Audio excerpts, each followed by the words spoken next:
Saudações, sejam bem-vindas, sejam bem-vindos, bom dia, boa tarde ou boa noite. Vamos para a terceira parte da nossa releitura de O Cemitério de Praga, do autor italiano Umberto Eco, famoso pelo nome da Rosa, né, que a gente já falou, e pelo Pêndulo de Foucault também, que tem a mesma vibe desse aqui, né, podemos dizer que é uma continuação. Muito bem, nós paramos então naquela parte em que o Simonini, ou seja, o capitão Simonini, aquele italiano que foi lá viver na França, italiano que renegou ser italiano e virou francês, um falsário, né? Falsário, porém vamos ver o que ele vai falsificar. Ele vai descobrir que ele tem uma segunda personalidade com um tal de Abade. Tem um Abade lá que fica rascunhando no diário dele, né? Então nós paramos nessa parte. Nós estamos meados do livro aqui, meados do livro, página 200 quebrada. Então o Simonini, né, cheio das intrigas, cheio das conspirações, e aqui tem a cena famosa, né, do livro, que vai inclusive justificar Cemitério de Praga, que é a capital da República Tcheca hoje em dia, né, a cidade lá do Maria Rilke, que é a cidade do Franz Kafka, né. Muito bem, então acontece lá uma certa conspiração dos rabinos, que são os líderes judeus, né. Então, é aquela ideia naquela época, o antissemitismo era forte por isso, né, porque falava assim, olha, o capitalismo, o juro, isso é coisa de judeu, coisa de banqueiro judeu, né. Lembra lá daquele personagem lá do Shakespeare, né, o judeu Sovina, né, então tem essa figura, deu branco aqui de lembrar qual que é a peça do Shakespeare, mas eu vou colocar aí. Sempre dá um branco, né? Então a peça do Shakespeare, acho que é o Mercador de Veneza, não tenho muita certeza não. Mas sempre tem aquela figura do judeu que empresta juro, etc, etc. E aí tem essa figura do judeu, caricatura e tal. E aqui é a mesma coisa, né? O capitalismo é judeu. Aí tem lá liberalismo, tem socialismo, tem revolucionário. Isso é coisa de judeu também. Aí tem lá o Karl Marx, é um judeu e tal. Então, ou seja, tanto os capitalistas, a culpa é os judeus, os revolucionários, a culpa é os judeus, né? E aí tem toda essa cultura assim, antissemita, né? De culpabilização total dos judeus, né? Causou problema é os judeus, a culpa é dos judeus. Aí os jesuítas, os primeiros jesuítas foram judeus também, né? Tem judeu na maçonaria, tem jesuíta na maçonaria, tem aí esse abades, né? Abades na maçonaria e tal. Então fica essa conspiração de todos contra todos, e aí que vai ter a cena do cemitério, e depois vai ter a cena em que começará o trabalho de Simonini de fazer justamente o rascunho, né, do histórico documento chamado os Protocolos do Sábio de Sião. O que seria esse protocolo? Seria como uma investigação, né, como se fosse assim, um resumo das estratégias dos judeus, dos semitas, para a dominação do Ocidente. Seja à esquerda, seja à direita, seja de uma forma revolucionária, de forma contra-revolucionária, de forma conservadora, de forma reacionária. De todo jeito tem judeu no meio, né? A ideia é essa, a ideia é que de todo jeito vai ter judeu no meio. Então, por isso que, por exemplo, alguns partidos à esquerda vão acusar os judeus, né, de manterem um sistema capitalista, e partidos à direita vão falar que os judeus são revolucionários, né? Assim, serve a quem estiver na jogada. Muito bem, então nós passamos dos anos 1860 para os anos 1870, só que acontece na França um pequeno problema, né? Vamos dizer assim, um pequeno problema. É uma guerra franco-prussiana. Lembra que o Bismarck, lá da Prússia, né, tentando unificar a Alemanha a partir da Prússia, já tinha derrotado a Dinamarca, tinha derrotado a Áustria, e agora vai derrotar a França, né? Então na Batalha de Sedan vai ser ali o fim do império do Napoleão III, né? Lembra, Napoleão III é aquele que reformou Paris, né? Ampliou as ruas, boulevards, as passagens. Inclusive tem uma cena aqui em Paris, né? Deixa eu ver que capítulo aqui. Tem uma cena aqui que ele descreve as passagens de Paris, né? Paris, capítulo 9. Então no capítulo 9 ele descreve Paris, aquela reforma que fizeram, né? Inclusive é a parte em que o Baudelaire vai localizar o spleen de Paris, os Flores do Mal, né? Então vai ser, inclusive o Walter Benjamin vai falar dessas passagens de Paris. Então, aí do capítulo 12, né, onde nós paramos aqui, que é a noite em Praga, né? A noite em Praga vai ser justamente quando, né, vai ter essa suposta reunião dos judeus, rabinos, conspirando. E aí vai ter os dias da Comuna, que já está no capítulo 17. Os dias da Comuna é o seguinte, aconteceu que as tropas alemãs, né, prussianas, invadiram ali a França, né, derrotaram os exércitos franceses em Sedan, 1870 e 71 já estão nas portas de Paris, e aí como é que fica, né? Como é que fica Paris? Então o governo abandona, né? Abandona totalmente, porque já perdeu a guerra mesmo, abandona, e o povo de Paris tem que se virar, né? E ali tinha um primeiro-ministro chamado Thiers, né? que é o Adolphe Thiers, que depois vai ser o presidente, né? Ele vai ser o presidente, primeiro presidente dessa Terceira República, né? O pessoal ironiza muito a partir do Proust, né? Que nunca os monarcas se deram tão bem como na Terceira República Francesa, né? Então, a época que você vê que os monarcas mandavam ali, os monarquistas mandavam, basta ler os livros do Proust, né? Que tem isso, as princesas da vida, né? Depois nós vamos ler Em Busca do Tempo Perdido. Mas era uma república, né? Interessante. A República Francesa de 1871 a 1940, porque aí tem o Terceiro Reich, né? Eles foram derrotados pela galera da Alemanha, né? A Alemanha mesmo, né? Porque a Alemanha, a partir de 1970, foi unificada, né? Aí tem isso lá no Montanha Mágica, que nós estamos lendo também. E aí a Alemanha vai fazer a Primeira Guerra Mundial e vai fazer a Segunda Guerra Mundial, né? Então, nós estamos aqui na época da Comuna, nesse fim do Império do Napoleão III e indo para a Terceira República Francesa. Tá? A história da França é bem complicadinha, né? A história da França, esse problema, tem que conhecer um pouco de história para conseguir ver esses estilos de época, localizar lá o Baudelaire, localizar os poetas malditos, localizar os poetas da transição 19 para 20, né? Decadentismo, simbolismo, né? Então aqui, essa passagem da comuna, então acontece isso, o povo se organiza, né, e começa a montar uma comuna, no sentido comunista mesmo, de montar uma comuna, né, o governo dos próprios proletários, não dependendo da guarda burguesa, né, e depois esse Adolphe Thiers vai comandar uma repressão, né, porque eles têm que aguentar os alemães de um lado e os revolucionários franceses de outro, o povo fazendo barricada, o povo que já tinha feito barricada em 1848, né. Então, aí tem a repressão total, né? Tem a repressão total, os líderes são fuzilados, né? As casas são demolidas.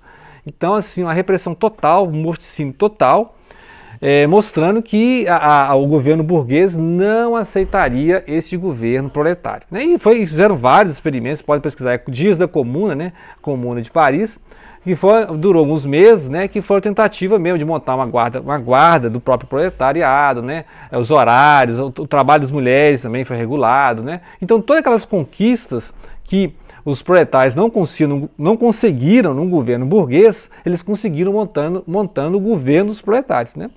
Então, até o Karl Marx elogiou, né, justamente porque aqui foi o próprio povo se organizando para fazer um governo do povo, né? Não foi mais uma concessão dos burgueses para o governo dos proletários, né? Foi um governo dos proletários, todos eles atuando em conjunto para formar essa resistência, né? Porque de um lado tinha o governo burguês, que não estava nem aí para o povo, e do outro lado os invasores alemães, os prussianos, né? Porque a partir dessa derrota francesa é que a Alemanha tomou pé, né? Aí a Alemanha realmente foi unificada, né, a Prússia, a Bavária, né, então a região ali mais pro-oeste, juntou e formou a Alemanha, que tinha territórios até onde a Polônia hoje, né, e a Alemanha manteve esse território até a Segunda Guerra Mundial. Então é um território que a Alemanha manteve de 1870 a 1945, né, então, ou seja, por isso que tinha um pouco de revanche a Primeira Guerra, né, a Primeira Guerra tinha um pouco de revanche para os franceses por causa dessa derrota que eles tiveram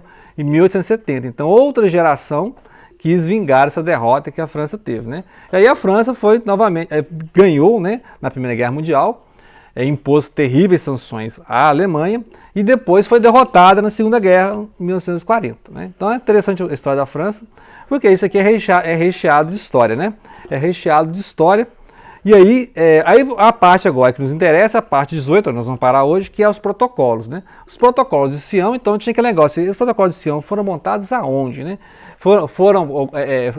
Conseguiram algum espião ouvir essas conversas desses rabinos, né? Supostos rabinos. Será que foi um espião russo? Porque esse material começou a circular na Rússia, né? O czarismo. E tinha muitos pogroms, né? Lá na região, ali na Europa Oriental, tiveram muitos pogroms, que seja o quê? Pogroms eram totalmente, assim, massacres, né? Em que a população eslava, população germânica, atuava contra as comunidades judaicas, né?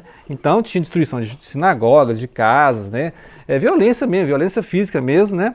Então, essa ideia desse encontro, né, esse suposto encontro de rabinos lá no cemitério de Praga, nas catacumbas, para conspirar contra a Europa, é uma imagem de teoria da conspiração. Né? Assim, a teoria da conspiração é isso, ou seja, algo está tramando contra a nossa sociedade, né, que na época que o Marx já falava, né, do espectro do comunismo, né, o espectro do comunismo está circulando pela Europa, né, todo mundo está temendo o comunismo.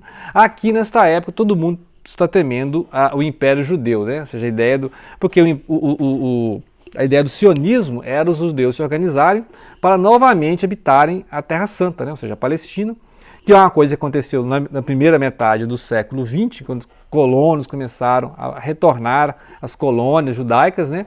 Primeira Guerra Mundial, depois ganhou mais força, depois do Holocausto, a Shoah, né? Ganhou esse reforço, porque aí conseguiram, né, um respaldo internacional para montarem novamente o Estado de Israel. Só que era o Estado de Israel junto com os palestinos, né? Não o Estado de Israel que tem hoje. Então é a questão de política. É um Estado de Israel que ficou independente em 1848, né? Ali numa área que era território britânico, né? Britânico, francês. Então tinha toda uma negociação. Esses colonos do início do século XX vieram ali com concessões francesas e britânicas, né?